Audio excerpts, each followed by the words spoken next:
all right. What's up, Internet?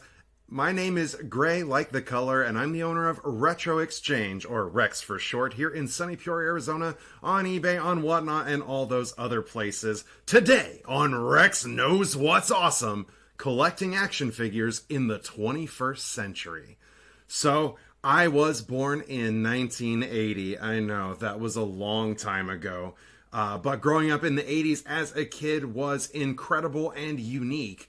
Thanks to Ronald Reagan, there was a series of political deregulation, right? A lot of these companies and manufacturers were finally allowed to market to kids in a way they never were before, and there was an explosion because of it. You had He-Man on a lunchbox, He-Man on cartoons, He-Man color books, He-Man action figures, He-Man Atari games, He-Man everything, bed sheets, curtains, wrapping paper, punch bags. I mean, the amount of stuff available was absolutely insane. The decade birthed so many wonderful things. It started with Star Wars, it ended with Ninja Turtles. In between there, you've got Generation 1 Transformers, Masters of the Universe, My Little Pony, Cops and Crooks, Police Academy. I mean, the list goes on and on about all the wonderful things birthed into pop culture in the 1980s. But see, back then, we weren't collectors per se. We certainly weren't side hustle dealers and stuff like we are now. We were just kids building backyard armies, having cul-de-sac battles against each other.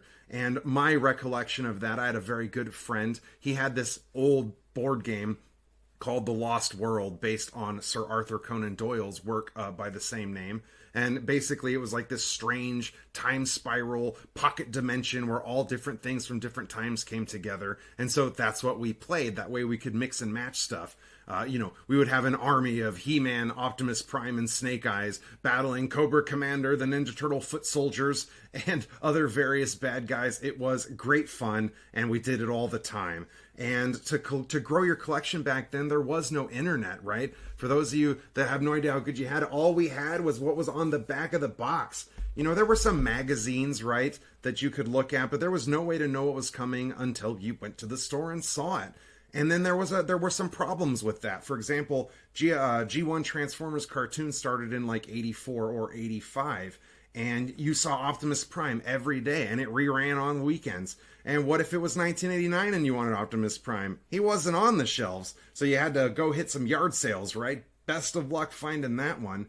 But really, the zenith starts in the 90s, right? Adult toy collecting became a thing. And that's because us 80s kids were starting to grow up. You know, we had our first jobs and we had a few bucks. And then there were a few important things that happened. Beanie Babies hit really hard. Hot Wheels released treasure hunts, which means in cases there were special cars that people would fight each other over at Walmart at 4 o'clock in the morning. And then McFarlane Toys released Spawn. Both the comic book was a huge hit and the action figures were stuff we had never seen before. And all of a sudden people were buying things and not opening them. Are you crazy? Like, they're toys. You're supposed to play with them and enjoy them, but adult collecting became a thing. But as us 80s kids got further into the 90s, we, again, were getting jobs, making money. My first job was at Pizza Hut for $4.75 an hour. A Star Wars figure back then was like $4. So as you can see, it was a bit of a challenge. But nothing was like that day. And all of you around my age know what I'm talking about. You got home from school or work and you saw those commercials that Star Wars was coming back. 1995, they put Star Wars back in theaters. My Pizza Hut had Stormtrooper pizza boxes and a pinball machine in the lobby. It was pandemonium, and toy collecting launched into the stratosphere. Now, granted, they were competing with Power Rangers and Ninja Turtles and everything, so your 90s Star Wars figures are all on steroids. Listen to me, I'm Luke Skywalker. I want to go to Tashi Station and pick up some power converters. Ah! Right? But anyway, that's what we had, and there's no way to overstate how excited we were. You could taste it in the air, the build up towards episode 1. What a wonderful time to be alive and be a collector. At the same time, comic books were blowing up, sports cards were blowing up. You had Mark McGuire smacking home runs every week. You had Valiant and Image with crazy foily covers all the time. Collecting just became huge. The internet, again, was a baby. We had some magazines like Tomarts and Toy Fair and Lee's Action Figure Digest. but still, when you went to the store, there was only one or two options, right? You might have one or two variations of a character. There really wasn't a whole lot. And that's why collecting toys now in the 21st century is awesome. Our options today are mind-blowing. You're a fan of G.I. Joe?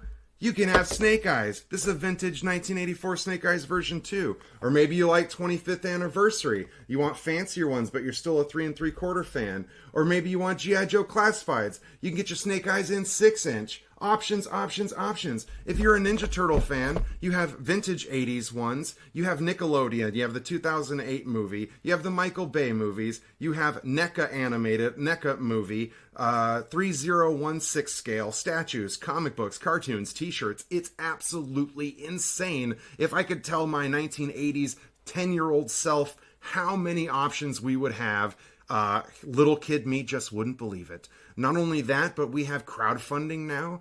You can buy Masters of the Universe Eternia, G.I. Joe Classified 6-inch scale Dragonflies. Crazy huge things that we never could have thought of.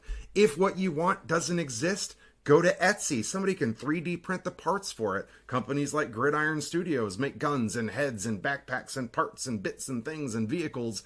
Collecting action figures in the 21st century is awesome.